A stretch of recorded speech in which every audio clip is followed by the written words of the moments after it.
জাতির জনক মহাত্মা গান্ধীর জন্মদিবস উপলক্ষে ২রা অক্টোবর ২০২৪ রাজধানী আগরতলা স্থিত সার্কিট হাউসের মূর্তি প্রাঙ্গণে উদযাপন করা হয় গান্ধী জয়ন্তী।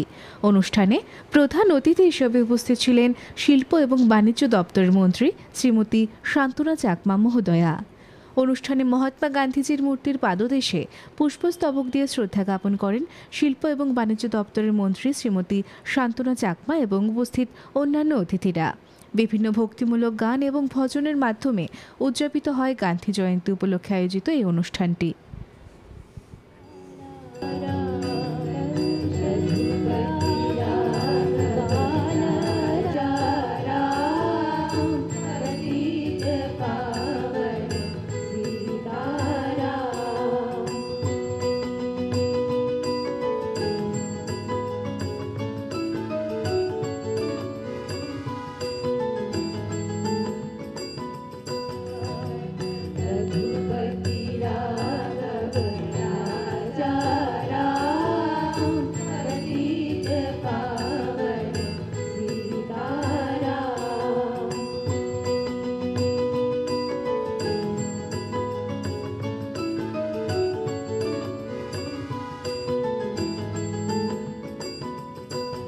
দোসরা অক্টোবর ২০২৪ জাতির জনক মহাত্মা গান্ধীর জন্মদিবস উপলক্ষে রাজধানী আগরতলা স্থিত গান্ধীঘাটে এক সাংস্কৃতিক অনুষ্ঠানের আয়োজন করা হয়।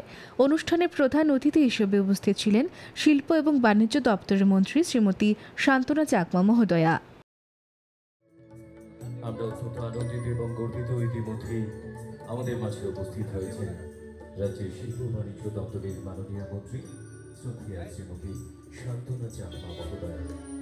আজকে ২রা অক্টোবরের এই পূর্ণ প্রভাতে অনুষ্ঠানের শুরুতে জাতীয় পতাকা উত্তোলন করেন মন্ত্রী শান্তনা চাকমা মহোদয়া। উপস্থিত হয়েছেন এবং এই মুহূর্তে জাতীয় পতাকা উত্তোলন করছেন, যে পতাকা বহন করে এদেশের ঐক্য সম্প্রীতি। শহীদ বেদিতে শ্রদ্ধাঞ্জলি অর্পণ করবেন, পুষ্পার্ঘ অর্পণ করবেন।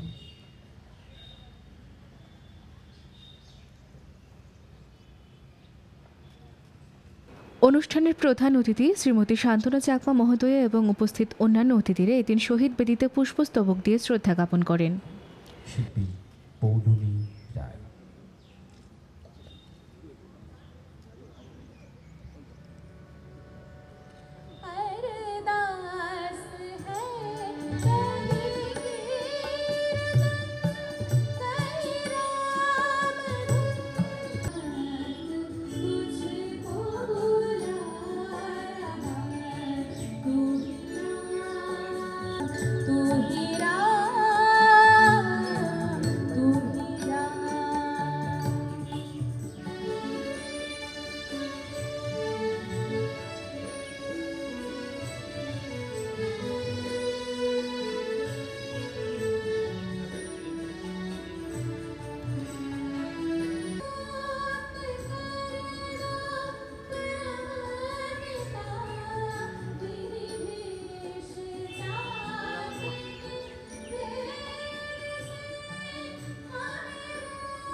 আয়োজিত এই অনুষ্ঠান উপলক্ষে বক্তব্য রাখেন শিল্প এবং বাণিজ্য দপ্তরের মন্ত্রী শ্রীমতী শান্তনা চাকমা মহোদয়া।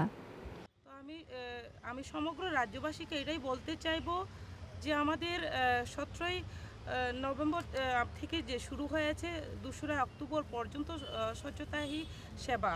তো আমাদের যে কার্যক্রম সেটা সমগ্র ভারতবর্ষের পাশাপাশি আমাদের ত্রিপুরা রাজ্যেও হয়েছে।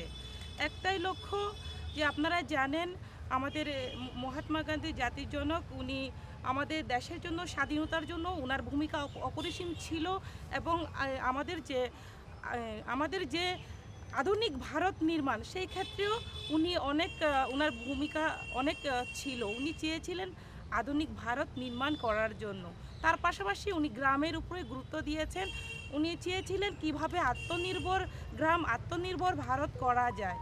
তার দিশাতে আমাদের বর্তমান সরকার চেষ্টা করে যাচ্ছে কিভাবে ভারতকে আত্মনির্ভর ভারত করা যায়, কিভাবে ত্রিপুরাকে আত্মনির্ভর করা যায়, সেই দিশাতেই সেই লক্ষ্যেই আমাদের সরকার কাজ করে যাচ্ছে। পাশাপাশি যে আজকে যেহেতু উনি খাদিকে প্রমোট করার চেষ্টা করেছিলেন, খাদি, তো তার জন্য আমি বলবো সমগ্র ত্রিপুরাবাসীকে আজকে ওনার জন্ম জয়ন্তীর উপলক্ষে আপনারা প্রত্যেকেই খাদির যে প্রোডাক্ট আপনারা ব্যবহার করুন, কিনুন, এবং দেশীয় পণ্য আপনারা যে উৎপন্ন হচ্ছে যেগুলো সেটাকে আপনারা গুরুত্ব দিয়ে সেটাকে আপনারা কিনুন এবং আমাদের রাজ্যকে, আমাদের দেশকে আত্মনির্ভর করুন, সেটাই বার্তা। গান্ধী জয়ন্তী উপলক্ষে এক সাংস্কৃতিক অনুষ্ঠানের আয়োজন করা হয়, যেখানে জাতি, ধর্ম, বর্ণ নির্বিশেষে সকলেই এক হয়ে গান্ধীঘাটে আয়োজিত এই অনুষ্ঠানটি পালন করেন। অনুষ্ঠানে শিল্পীরা ভজন পরিবেশন করেন এবং পাঠ করেন গান্ধীজি রচিত বেশ কিছু অনবদ্য রচনা।